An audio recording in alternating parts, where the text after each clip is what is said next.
Welcome to Saturday's Warrior. We've got a full show for you tonight, so strap in, and join us as we get into talking. We got BYU, we got Big 12, we got playoff, we've got it all. And so, as you notice, I'm running solo here tonight. No Adam, just me. And so let's get into it. But before we do, please like this video, subscribe to the channel. Cannot say that enough. It really, really helps, and we really appreciate it. Also, while you're here, please hop in the chat, join us, and be part of the conversation.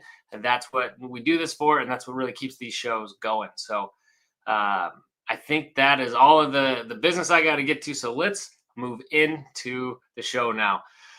All right, so this last week, BYU beat Cincinnati. It was a big game, a big win, and just a monumental performance from LJ Martin. And we went on live after the show to react to it, as we do each week after every game. So if you're new to the channel, that's another reason to like and subscribe, is to make sure that you make it here back after the games, watch our discussion, be part of that conversation.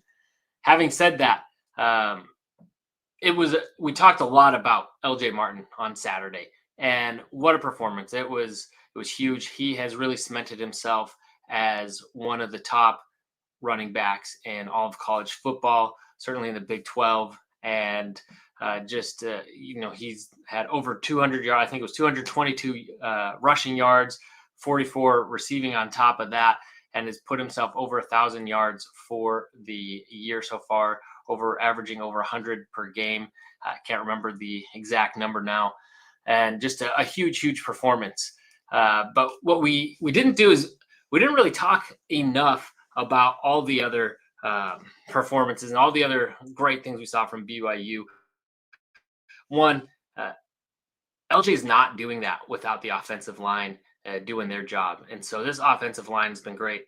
Obviously, LJ is a special back, but can't do it without the O-line there, making those gaps for him and holding up. So great job and performance by them. I haven't looked at how they all graded out, so I'm not sure, but certainly LJ just was unstoppable. But they were a big part of that. Another one was, I can't believe this didn't even come up on Saturday, is that Bear Bachmeier broke a record that was that was previously held by Taysom Hill, Steve Young, and was there another quarterback in there? But I mean, that is like the pantheon of BYU quarterbacks in terms of rushing touchdowns scored by a quarterback in a season. And the fact that he broke that record last night, and I'm assure you that we're going to see more. As soon as I found out that he was tied with those two, I was like, oh, he is so breaking that record. That is like those runs up the middle and getting those touchdowns. He's just unstoppable. And we'll always remember that one against Utah where he was literally carrying dudes into the end zone. So what an accomplishment. Bear has just been, even on a game when he looked a little banged up, he looked a little bit out of sorts, didn't need to pass it a lot, and fortunately wasn't rushing it too much. Really, LJ was carrying that load.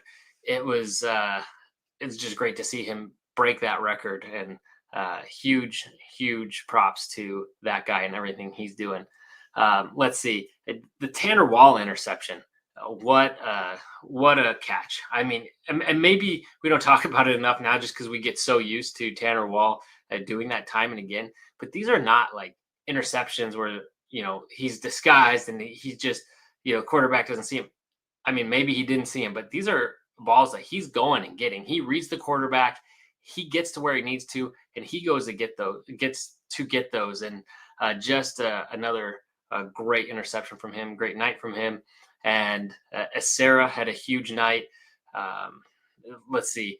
The D line, I think, was causing havoc. I don't know if it's just the opponents we're going against or if that they're just getting better. But again, for a position group that I personally thought was going to be the weakest on the team coming into the season, really starting to come up big in moments when you need them. So just a great performance all around. I know the score wasn't like as flashy as it was against like a TCU, but Cincinnati is a good team. I think they're probably overrated a little bit this season. It seems like they're having a big season, maybe a year ahead of schedule. And I think that kind of started showing near the end. But it doesn't take anything away from them being a good team, a solid team, and really impressed with BYU showing up and taking care of business. And again, even though it wasn't ever really close until near the end, and then BYU pulled away again with that touchdown by LJ. Which, by the way, that was the right move. That was the right play. I don't think it's what Satake wanted, but he could have called for them to take a knee.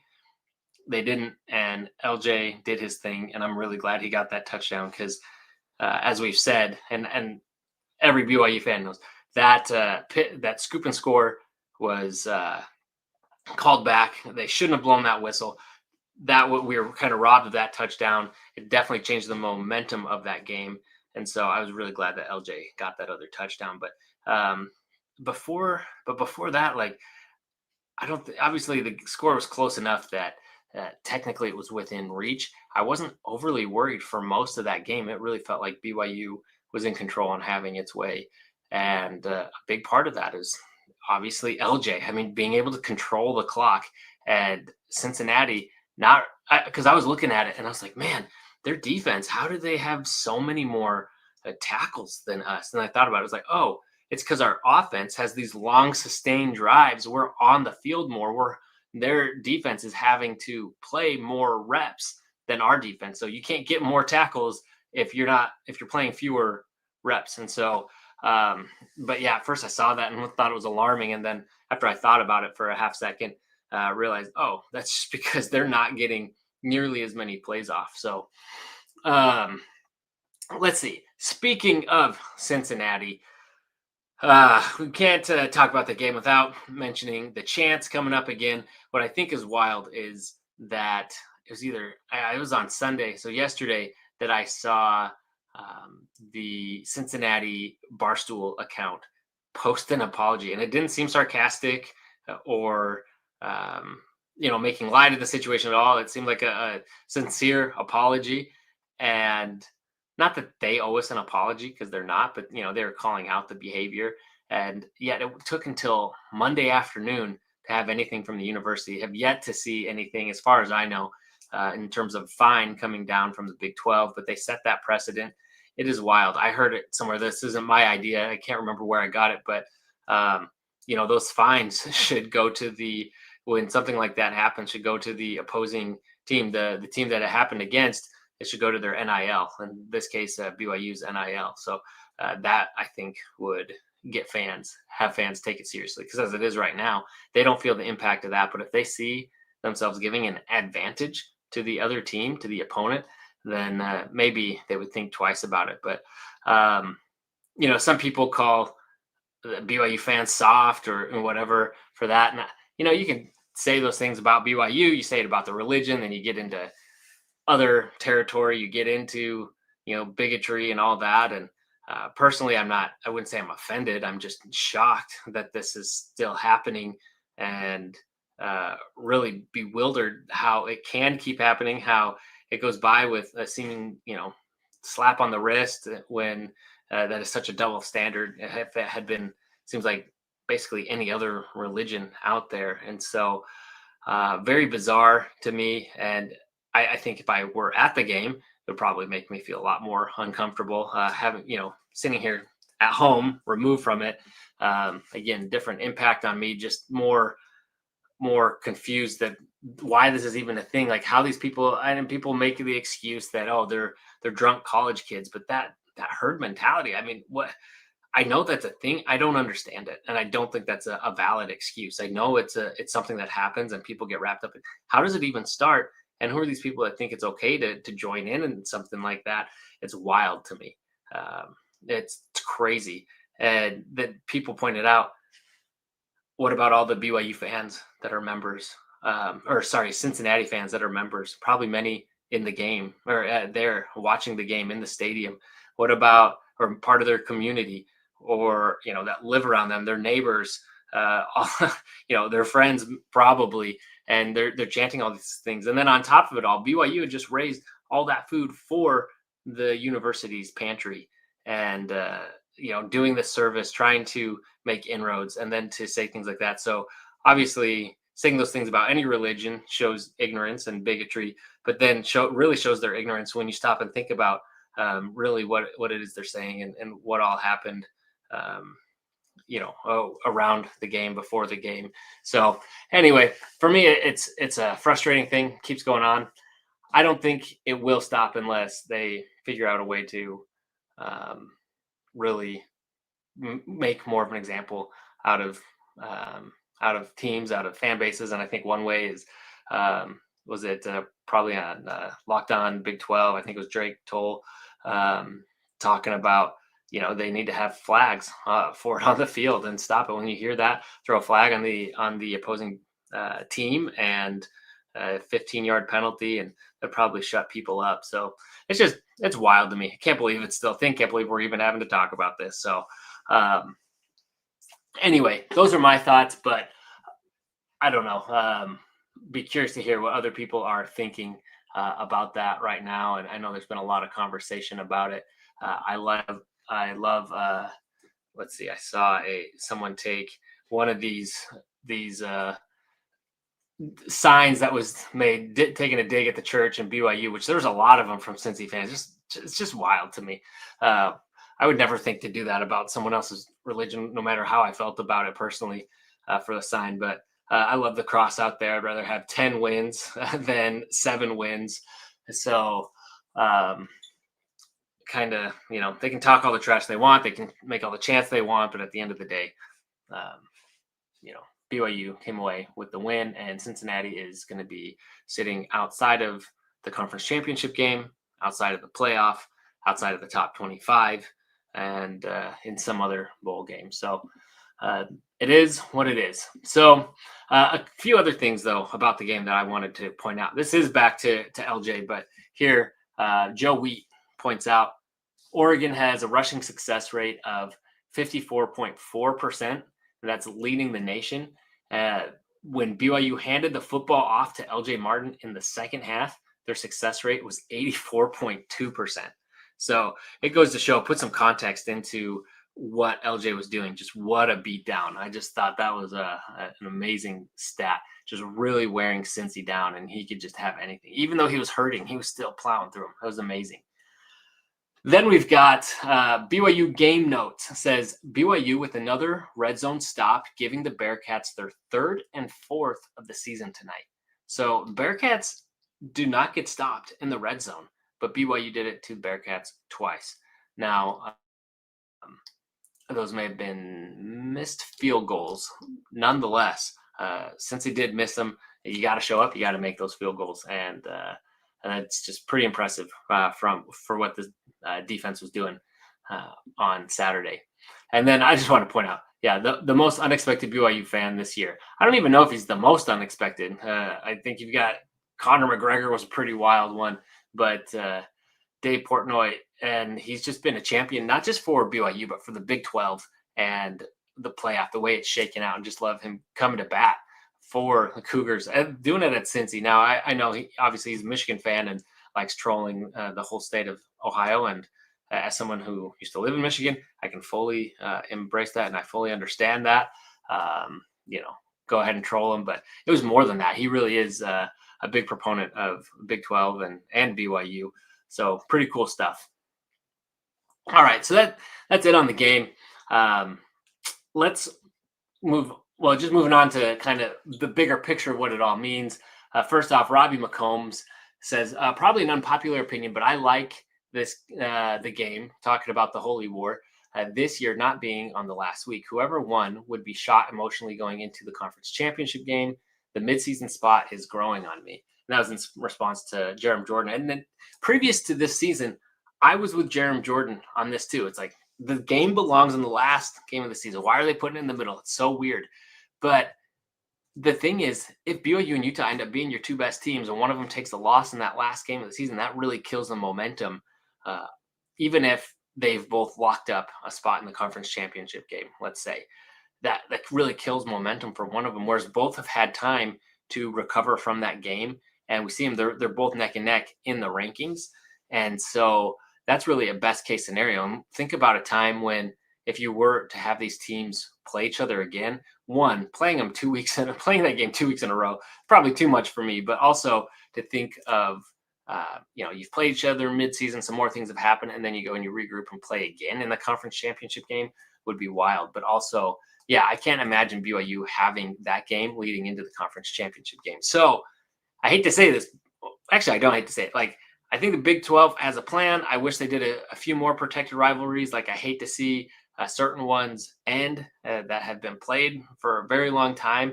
That's wild to me. But in terms of how they handled this, I really wanted it in the last game of the season. It's not going. It hasn't been the last 2 seasons. Doesn't seem like it will be going forward. But I'm actually a fan of it being middle of the season. Probably not right at the beginning of conference play, but there may be like just past, like maybe at the 60% mark of the season.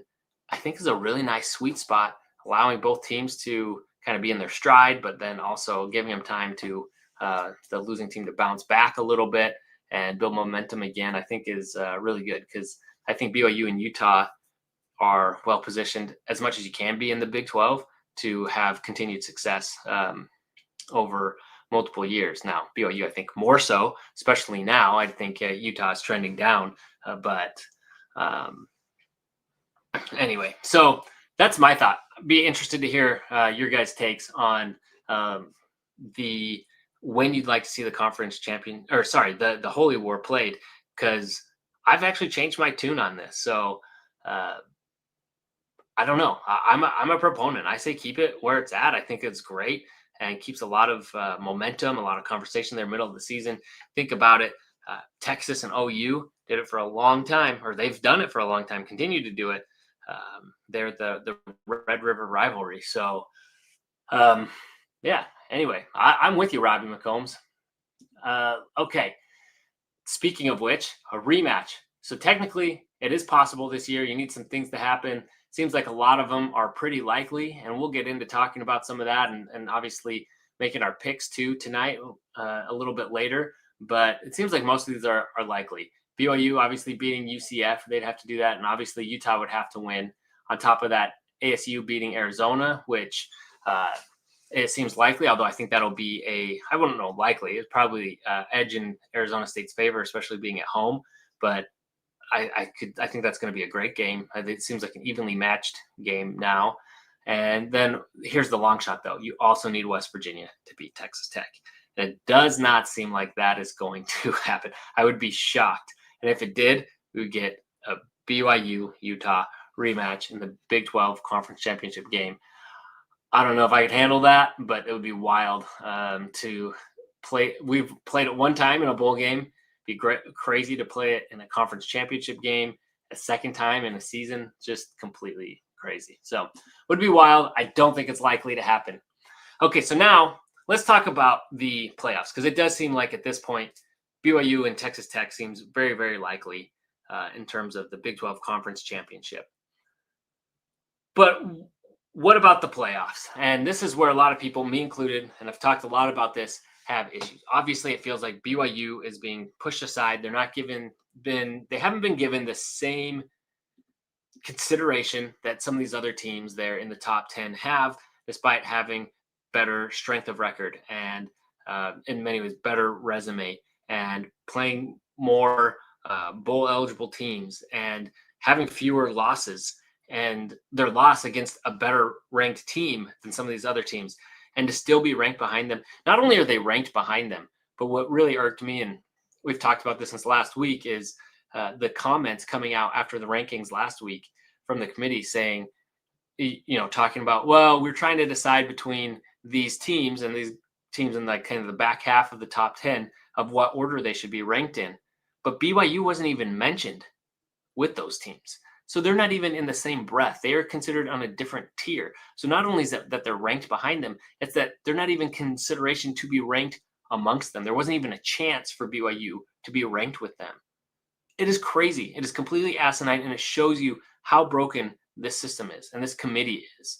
And things need to be fixed. And there needs to be clearly defined rules for what this committee is is looking for and trying to achieve, because right now it makes no sense. And it's clearly done and it's driven by, oh, we want to get the biggest brands, we want to get the biggest ratings.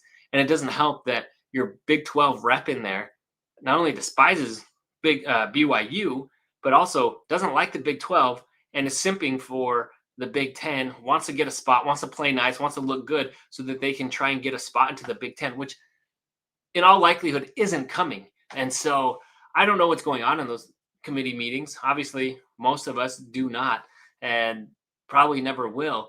But I can't believe that you got anybody that's in that room really going to bat for BYU. I don't know what Brett Yormark was thinking, putting him in there. He had experience on the committee. It's not that hard. You pick any of these ADs, I feel like would be qualified to go in and sit in that room and have that conversation. I mean, it's not like picking from people that have no experience. These are the ADs of the institutions, the member institutions of the Big 12. Any of them should have been qualified. And he picks one that is not going to be, most in all likelihood, doing the Big 12 any extra favors. So pretty crazy. Got a comment here from Wise Gamora saying, I hear plenty of BYU fans saying they are worried about UCF. If fans feels this way, using fans in quotes, then it's no surprise the CFP committee doubts BYU. Yeah, that's crazy. I mean, in fairness, I think BYU fans, and I sometimes fall into this, although we are kind of defeatist, and I think it's a way to protect ourselves. I think it's also a way to kind of reverse jinx us. So you don't want to like get too far ahead of ourselves. And UCF has shown some pluckiness this season. I don't think they're a complete pushover just because their record isn't great. Like they've been in games. Having said that, BYU should come out and roll them. I really think they should. Will they? We'll find out.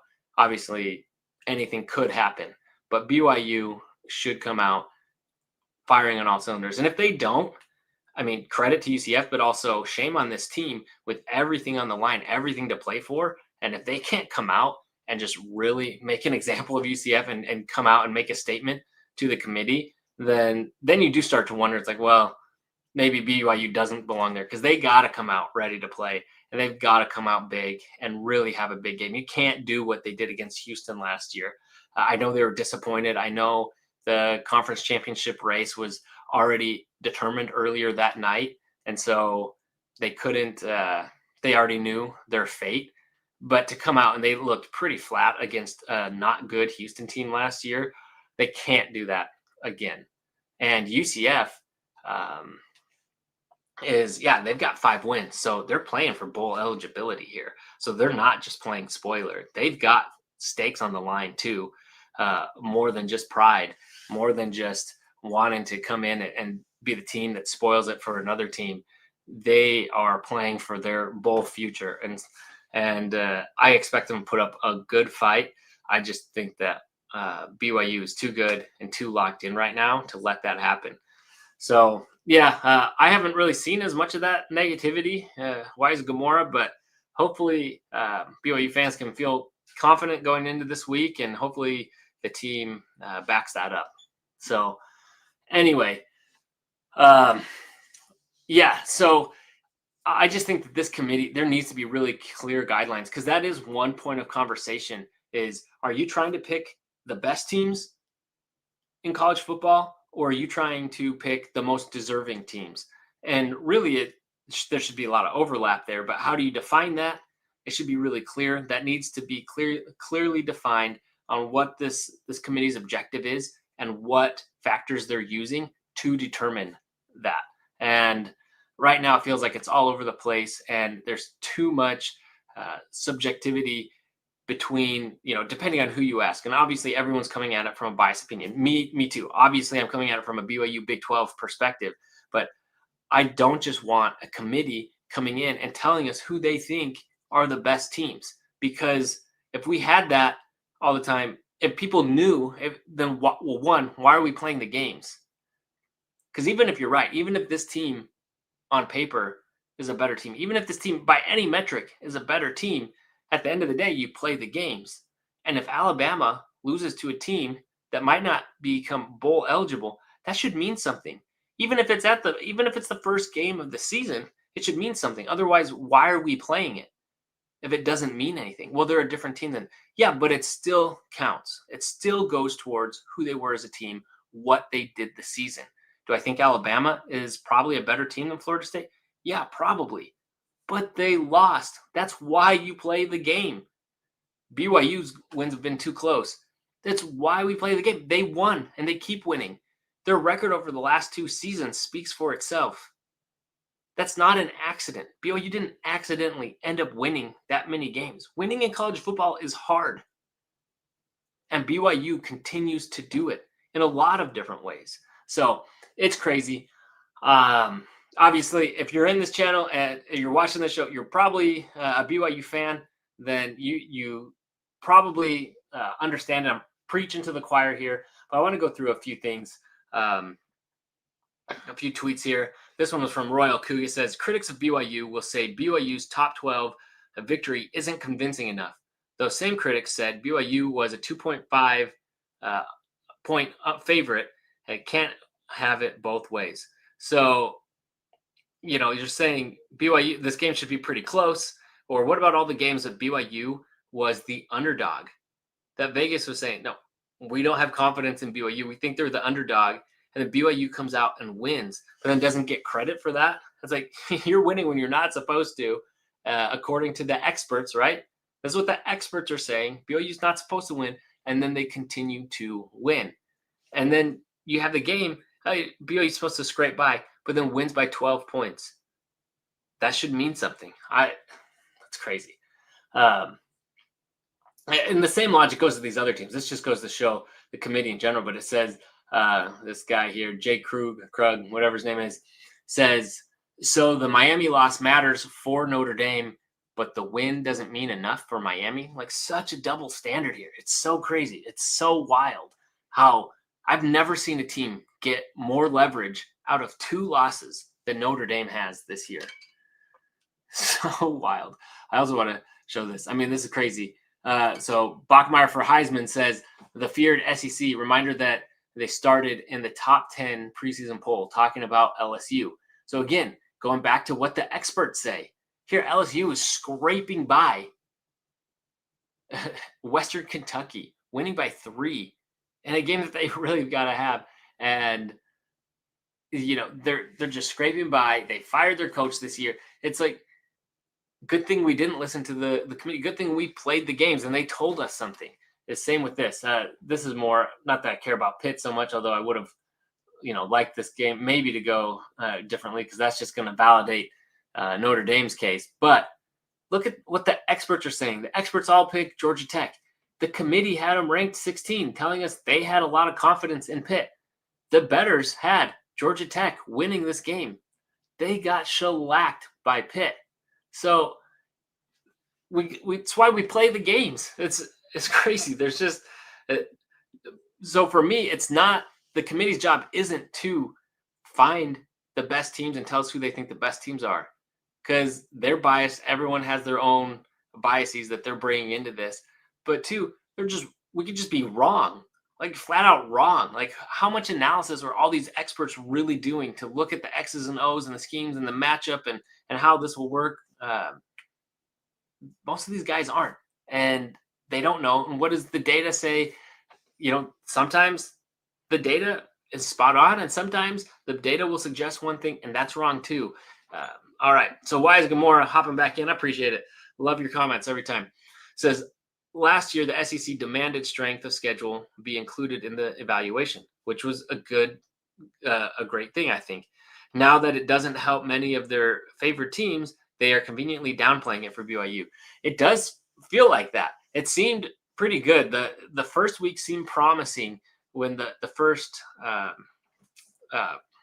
college football playoff rankings that came out seemed promising for the Big 12. And we have had, this last week, we had 5 Big 12 teams, and it looks like we'll probably have 5. I would assume Arizona makes it in this week, and Houston will drop out. So that's great, because I was surprised. I didn't think the Big 12 would get that kind of love, I guess we can say, at all this season. But with all that, we're still seeing BYU getting looked at and treated differently than these other brands. And it's just, the double standard is there. And it felt, really good when they had the strength of schedule or the metrics, whatever, when it backs up their story, their narrative that they want. But when it doesn't, uh, you know, how do they justify that? And I've yet to see a satisfactory answer from the committee to show that they've put any real thought or have any real answer to at least defend their case for not having BYU ranked higher. And I know I've seen Utah fans come out and say, hey, look, I don't feel bad for BYU, but this is terrible for the conference. And that's fair. Like, if this were happening to Utah, I would feel kind of probably conflicted as well, saying, I'd love to see Utah get hosed. But on the other hand, if they're going to do it to Utah, that means they're doing it to the whole conference and really setting the conference back. And you think about it too, that's revenue. That's a lot of additional revenue that would be coming into the conference and the members schools of the conference. So it's not good. It's not just the chance at the playoff, but it's that revenue that's coming in that they're going to get that we're not. This is a zero-sum game, and they're just finding ways to continue to manipulate it and get that in their favor. So incredibly frustrating here. I've got another tweet here. This is from Colton Potter, and I'm not going to read this whole thing because it's long, but he is talking about, BYU situation here, but he says, way too much was put into the loss of Jake Retzloff by people outside of BYU. Bear has certainly exceeded this. BYU has a great team. Yes, that's all true. And then he says, the obsession for the committee on blowing horrible teams out and losing close games to good teams is asinine. Couldn't agree more. BYU has played a lot of really good teams this season. I would contend it is more impressive to go 10-1 against BYU's schedule than 9-2 against Notre Dame's. Losing to the two best teams on your schedule shouldn't be rewarded. That's true. You're losing to those teams. That means you're behind them, they're behind one of them, and then they're way ahead of the other. One with very little chance of really making it into the playoff, and the other one who lost essentially a lock, considering talking about Miami and Notre Dame here. Let's see. BYU went 1-1 against the two best teams they played. The Tech loss was bad, but why does Alabama get a pass for a loss to Florida State, but BYU doesn't for losing to the number 5 team in the country? I mean, this isn't just one loss. This is a loss to a team that BYU, on paper, should have lost. They were supposed to lose this game, and they did. And yet they get dinged. Alabama was supposed to win that game. And then when Florida State won, it meant Florida State was back. Then it turned out Florida State is not back. But Alabama gets a pass for that. Wild. Oregon gets credit for wins over Penn State and Iowa because we thought they were good at the time. There's so much of that. Again, the experts were saying they were good. The experts were saying this is impressive. They were wrong. The games tell us otherwise. They were wrong. Penn State is not that good, has not lived up to their potential, and neither is Iowa. BYU gets knocked because of close wins to Arizona and Iowa State because people thought they weren't great. But yet, these are solid teams with solid records. BYU has top 5 resume in the country. Sure, they aren't a top 10 power rated team, but let's reward teams that have that overperform, not teams that underperform because of the eye test and Vegas say and power ratings. Assuming BYU beats UCF, BYU is a playoff worthy team regardless of what happens in Arlington, and it is ridiculous that it isn't a given. I couldn't agree more on this from Colton Potter. I think it's just really well said, and I think he summarizes what BYU fans are really feeling right now. So, I needed a drink of water after that rant. So, unfortunately, that is the situation we're facing. And then there's First and 16, which is a Big 12 podcast. I've been following recently and enjoyed these tweets, but it made a great point. BYU leads the nation and wins against bowl-eligible teams on the road. So even more impressive, these aren't just 6-win teams. It includes 8-win Arizona, 7-win Arizona State, Cincy, and ECU. And again, with one more game still to be played. So winning on the road is tough, and this stat shouldn't be overlooked. So when you look at this is away wins over bowl eligible teams. But I just think wins over bowl eligible teams anywhere, but this is away. And so BYU has 3. They're tied with Texas A&M here. No other team is looking at 3 wins on the road over bowl eligible teams. So very, I think, impressive. There's so many metrics that suggest what BYU doing is impressive, but it's a problem with the perception of the Big 12, of BYU, and of any team that is not currently in the Big 10 or the SEC.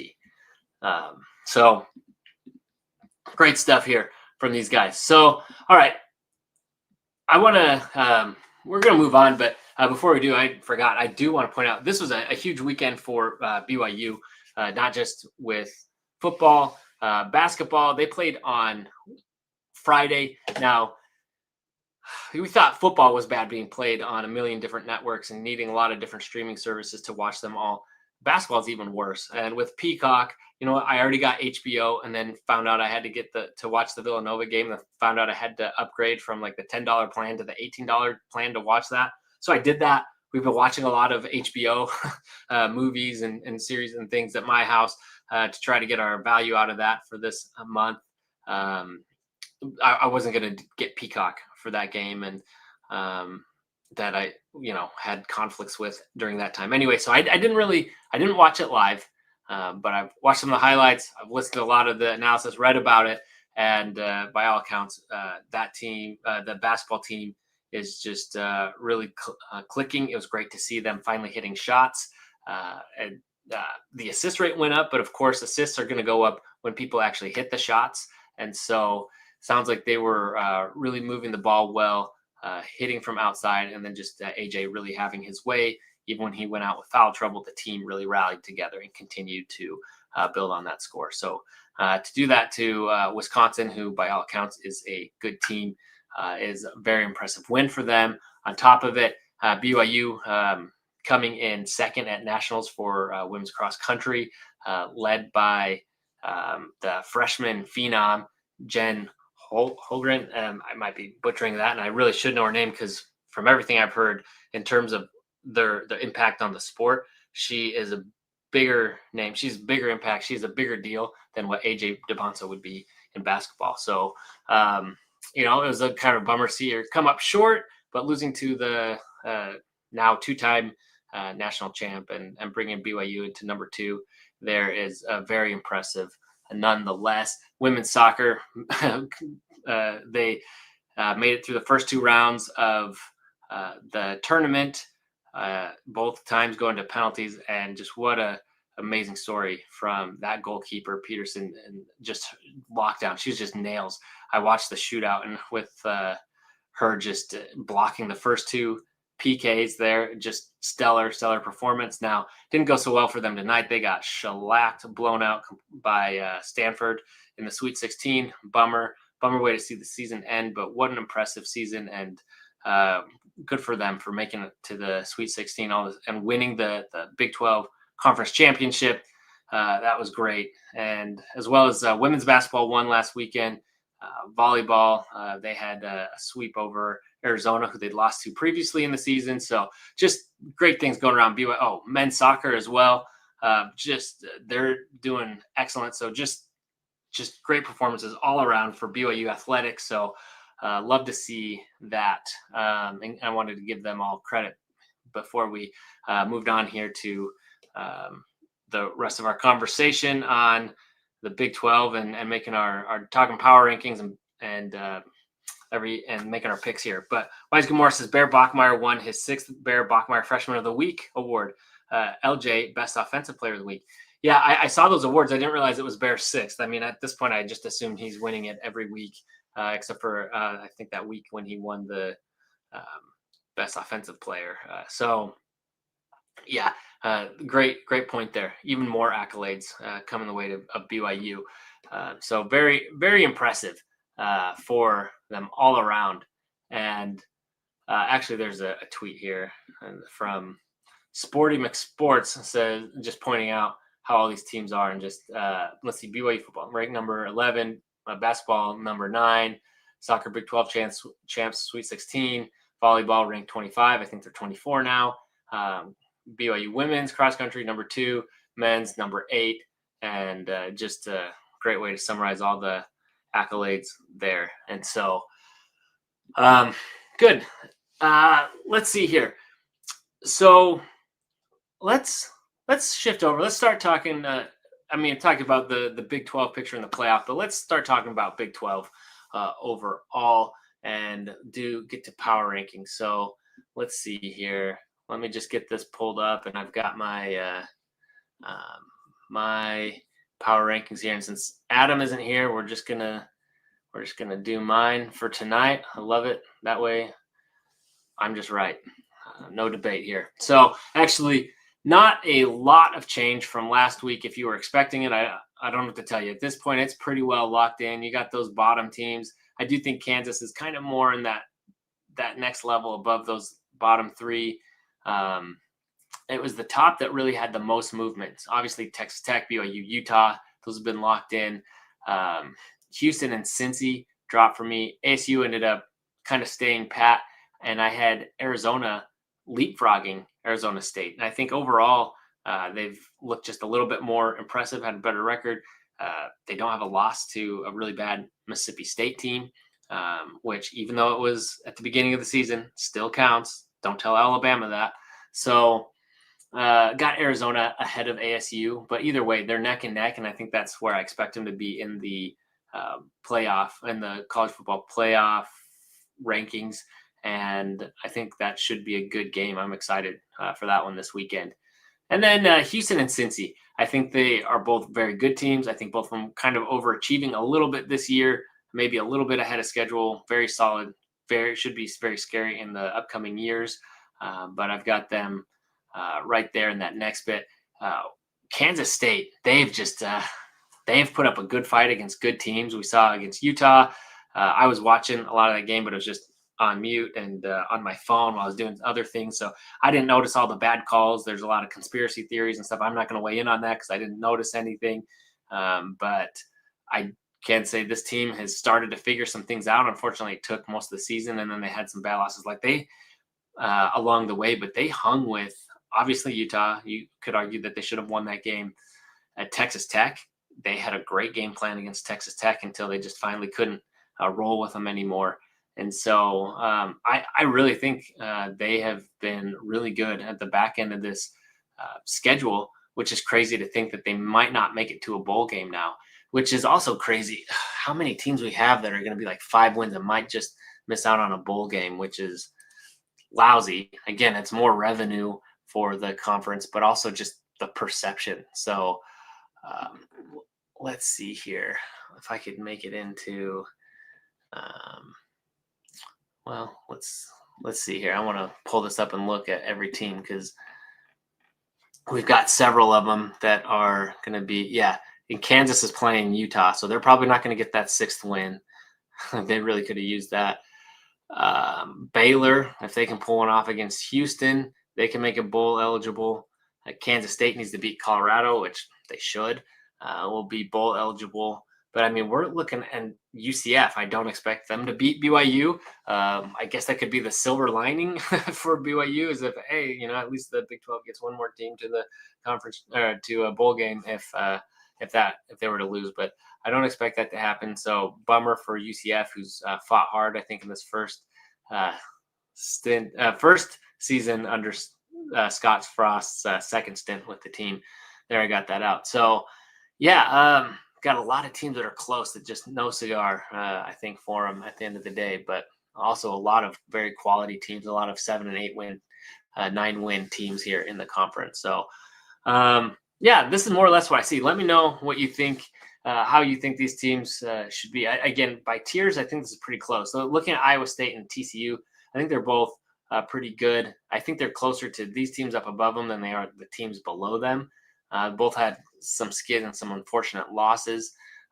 And unfortunately for them, both of them ran into BYU here in this back end of the season. But they are I have ISU over TCU just because they won the head-to-head. I think TCU's been a little bit more more impressive and has maybe a little more momentum right now. The win over that I think TCU's win this last week was more impressive than Iowa State. So anyway, we'll see in this last week, and we'll get kind of our final power rankings. But I think this should be pretty close to it. Let's see. Got a couple comments. Wise Gamora says, if Arizona wins Friday night, BYU will be locked in for the conference championship game regardless of UCF. Okay, that's good to know. I'm trying to think through it. Yeah, because that would take ASU out. I'm trying to think of the ranking, and BYU wins the head-to-head with BYU. Tech is in anyway. Okay, yeah, because right now it is only between you're right. Okay, absolutely. So yeah, regardless, although I still expect BYU to come out big. I don't want to see them taking it lightly. But yeah, that is a good point. So if Arizona wins, they just make that easy. They just help BYU there, and I want to see them win anyway. I'd love to see them beat ASU. But says, and Arizona is a slight favorite. Oh, I'm surprised by that actually. I hadn't looked at that. Let me see. Is it on this? I don't see it on here, but okay, good to know. Arizona is a slight favorite. That surprises me, especially with being at ASU. Okay, Angela Rasmussen says, I agree with you, Trevor. It is better to play Utah in the middle of the season. Oh, I love it. Glad to hear. I think that's good. We have to embrace it because I think it's going to be the case going forward anyway. But it's pretty good. I mean, I love it at the end of the season. You think about going to the WAC and the Mountain West days when they were year in and year out generally two of the best teams, if not the best teams in the conference, and they were playing each other. And that was kind of a de facto conference championship game. It was just the right place for it to be with everything on the line, them coming in a crash course. But now in this different climate with the playoff, with a conference championship game, I think this is a better spot for it. And, both also the thing about it is what happens in a year like last year when by the time they play Utah, has already lost a bunch of games and BYU's in a good spot. I mean, Utah could play spoiler, but they weren't playing for much more. Whereas in the middle of the season, both teams still have a lot to play for and there's a lot on the line. And so you're really kind of setting a trajectory, I think, for the opposing team in those situations. So it kind of ensures that most likely there's still more on the line, which now when you do, let's say both teams were 11-0 going into that game, yeah, obviously that would be the highest stakes, but that's not going to happen more times than not. Obviously it's going to be very rare and difficult to see that happen and that scenario. So anyway, let's see. Angela also says, I do not want the emotional game of Utah before the championship game. Yeah, it would be killer. It's really hard, I think, on after that and the bounce back and the wear and tear. I love this tune-up game, and I have to think that maybe that's what the conference had in mind. Maybe that's what they were doing for BYU. I mean, they did it last year with Houston. They did it this year with UCF, both games at home against teams that were not projected to be that good. So I don't know. I have to wonder there. Although putting Arizona State at the end of the season, that seems like counter to that theory. Or they just weren't doing Arizona State any favors. Of course, they ended up not having quite the season that I think some people were thinking. So who knows? I'm not going to play too much conspiracy theory there, but I don't know all the conversations that go into it, how they organize that, but I'm with it. Question: did you hear if Moa is practicing? I have not heard, although it sounded like, I can't remember. What was it I heard? I heard something from one of the coaches that made it sound like he's doing better and it's starting to be optimistic. I mean, they do think that they might be able to see him back at some point this season. Now, I don't know if they're just talking about a potential bowl game down the road or if, it's as early as, I doubt it would be UCF, just considering how long it's been to get him back, unless it was like limited minutes just to get him some reps.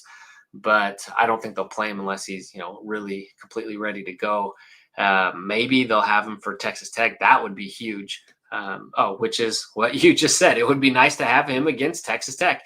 Absolutely agree.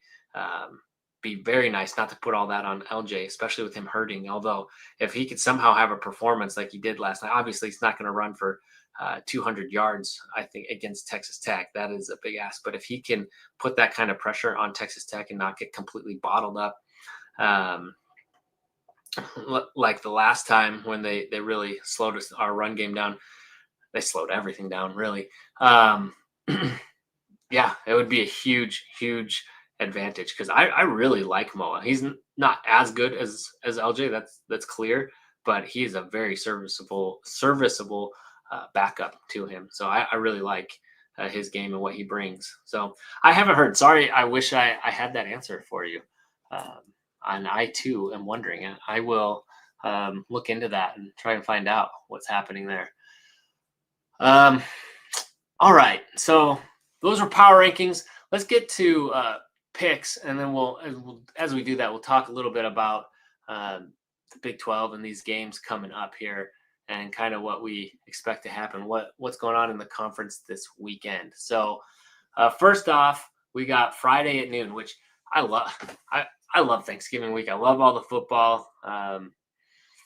We'll see. I don't think my wife likes me watching, likes all the football, and we'll see how much I can get away with watching. But there's some good games. I don't know how close this will be. I do think Kansas is a pretty good team. Like I said, I think they're closer probably to like the 7-win teams in the conference. Unfortunately, they've just struggled for whatever reason. I feel like they've got a good coach. They've got talent. I don't know what's going on in Kansas. I don't follow them closely enough. But I do expect Utah to come out and win big. And I've got to say, I can't believe.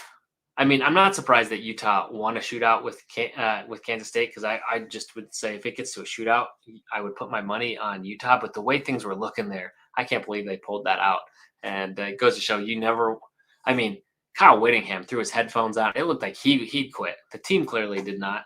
And that's why you never quit as a team. And also you don't start letting off the pedal, because you never know in a team. Weird things can happen and teams can come roaring back. Having said that, I don't think Kansas will be the one to do it. Would be hilarious, but again, not great for the conference. Let's see here. And let me get to the picks. Both of us, and both Adam and I, have very, very similar picks, almost all the way down to the T. So I'll just run through these. Arizona State. I'm picking Arizona. I thought Adam was going to go with ASU. I think this is going to be a 50-50. I'm rooting for Arizona in this one. So we'll see how that plays out. Texas Tech, I mean, it would be a shocker, the shocker of shockers, and completely derail the Big 12's case of getting two teams into the conference championship game, into the playoff if West Virginia wins. So we got Tech there. Houston and Baylor. Both of us pick Houston, which I'm actually surprised with, because I think it's more with the way Baylor looked this last week and the way they've just been kind of discombobulated. Because I'm not overall, I feel like Houston's been a little overrated, but I think I do like their coaching. Speaking of which, I saw that Dave Aranda, that they've given him a vote of confidence and that they're saying he's coming back for another season, which kind of seems like a mistake. It seems like they've wanted to fire. People have wanted him fired. I don't know about the administration, but fans maybe for the last 2, if not 3 seasons, which I think is good news for BYU in terms of coaching. I feel like whenever there's these Big 12 teams like a Baylor, where these coaching jobs come open, I get nervous about Jay Hill. So I think that's good news for BYU. And I do like Willie Fritz. So I pick Houston in that, but that's not I'm not overly confident, because Baylor still has a lot of talent. Like Kansas State and Colorado, I mean, could you talk about two teams trending in a more opposite direction? So no, I've got K-State winning that one and becoming bowl eligible. Iowa State, Oklahoma State. I kept saying, I think Oklahoma State wins one other game this season. I just don't know which one. I thought their best shot was at UCF, obviously. They made a good, valiant effort for it. Didn't happen. I don't see them beating Iowa State. I think they get to 8 wins. And let's see. Then we've got TCU or Cincinnati at TCU. Let's see. 2 teams that have recently gotten shellacked by BYU. I think both of us actually have TCU beating Cincinnati in this. I wouldn't be so shocked if Cincinnati won this either. So there's actually a lot of games this weekend that I think could really go either way. A couple that shouldn't, but some pretty interesting ones across the Big 12. So I'm excited for those. And then lastly, we've got BYU, the UCF coming to BYU, and the what is the spread? Is I think I last saw it at 17.5 points. So I picked the over. Adam picks BYU to win, but to not cover. Or so not the over, but to cover. And why I'm doing that is I just expect BYU to come out locked in, ready to make a statement.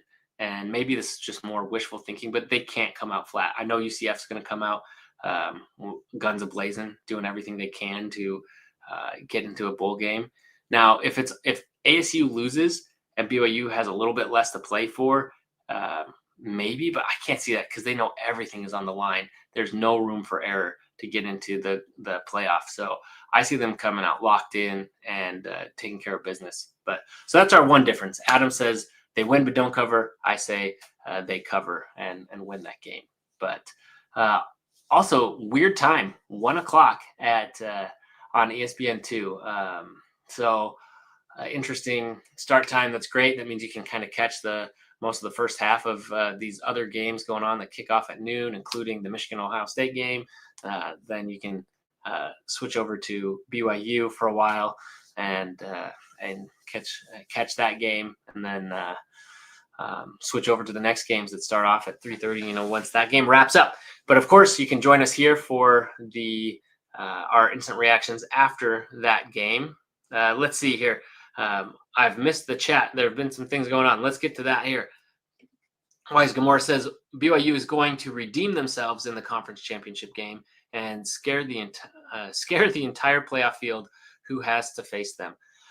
I can't say I'm as confident as you on this, but I do feel a lot better in this situation. And I think we said this before the first game with Tech, is just that I felt better thinking ahead to the second matchup than I did that first one. And I don't know if it was just all the hype or everything, or maybe I was just feeling nervous, but I feel like BYU's had some time to kind of let things get clicking. Hopefully they can get some guys a little bit healthier. And then it's the second time you see a team, you're able to scheme. You have a little bit of time to get that in place. I feel good about it. I feel like BYU should have a really good chance, and it should be a completely different game. Whether BYU wins or loses, I think it'll be a completely different game, and BYU should look like a different team. And I know that the conference championship game shouldn't be able to hurt, like it didn't hurt SMU last year, which, by the way, they've lost to 2 Big 12 teams kind of in the middle of the conference, and they have a shot at winning their conference. I understand why people aren't happy about the ACC getting a spot. But again, I said this the other night.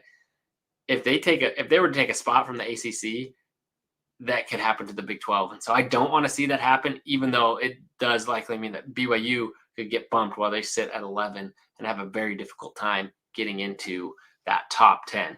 But yeah, if they beat Texas Tech, no question they're in. And I think Tech is in too. But if they don't, even in a close one, let's say Tech gets off a field goal in overtime, triple overtime. I guess in triple overtime, then you're going for 2, whatever it is, right?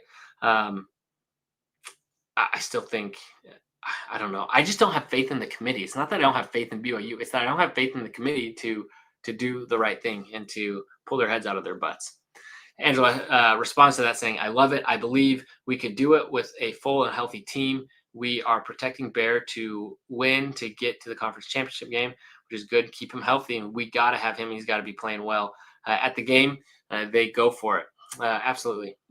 And also, I agree with you, Trevor. BYU wins by 3 or more touchdowns. Yeah. Oh, against UCF. Yeah, absolutely. I sure hope so. I expect BYU to come out big. I'd be very disappointed if they just start messing around in that game, even come away with the victory. That is it's gonna go back to those style points, right? And the committee's gonna see that. So I would be very disappointed. Now, quickly, I just want to look ahead. We did this the other night, but just at the top 25 and what kind of chances we can expect for there to be any kind of upset to just help BYU slide in a little bit more naturally. Ole Miss is probably not going to lose to Mississippi State, but it's the Egg Bowl. Anything could happen. Utah, they're behind. Anyway, Georgia could lose to Georgia Tech, but in that case, I would almost be more worried about Georgia Tech moving ahead of BYU than Georgia falling behind. Like, they're not falling out of the top 10. Although I'm still rooting against Georgia, I think. Let's see. Indiana, Purdue. Purdue's not winning that game. Again, not falling out, but be funny. Let's see. A&M really could lose. I don't think Texas slips in beyond BYU at this point with 3 losses, but a win over Tech against A&M would make me nervous on how those rankings would shake out. And again, they're not falling out of the top 10. Let's see. Arizona State doesn't impact BYU. Okay, top 10. We got Ohio State, Michigan. Again, I would be more worried about Michigan beating Ohio State and passing BYU than Ohio State falling out of the top 10. They're not falling out of the top 10. They're a lock. Having said that, growing up, Michigan fan near Ann Arbor, I can't root for Ohio State. I'm rooting for Michigan. I think it's unlikely that they win, but that was the last 4 years. They're not supposed to win most of these games. So, and they keep winning. So it's in Ann Arbor. Go blue. Again, we're rooting for Tech, so we don't want to see West Virginia win there. And Miami, it'd be better if Pitt wins that, but again, doesn't help get into the top 10. BYU winning, obviously. Here's one to keep your eyes on and to be watching is Oregon at Washington. I don't know how good Washington is. I haven't watched any Washington this year. Oregon looked really good this last week. They are a good team, but I think Washington's also a decent team. It's in Seattle, so let's go Huskies. Every one of us is a Husky fan this weekend. Also, Oklahoma could lose to LSU. They could. I don't know how likely it is, but I could see it happening. Not as heated or weird of a rivalry as some of these others in the SEC that we're seeing, but that would be good. Vandy losing would be nice. Arkansas beating Missouri, maybe, but it doesn't matter. It seems unlikely, and it won't impact the game. That doesn't impact. Here's another one. This is another one. Auburn, man, it would sure be nice. Again, crazy rivalry. Anything could happen. Just like the Holy War, just like the Egg Bowl, all these weird ones. Anything could happen. The game between Michigan and Ohio State, anything could happen. So not many chances. It feels like Stanford beating Notre Dame is a big ask too. So those are the ones to circle. Alabama, Auburn, LSU, Oklahoma, obviously Washington, Oregon. And then I wouldn't completely write off, who did I say here? Although it won't really matter. Actually it would. I think BYU could slip in. If Ole Miss loses to that Mississippi State team, BYU should move ahead of them if the committee has any brain. I don't know how they justify it if they didn't. So there are a few games where it could get wild, it could get weird. I would love to see it. We can pray, we can hope for it. All right. Saban and Auburn's Jordan-Hare Stadium is haunted.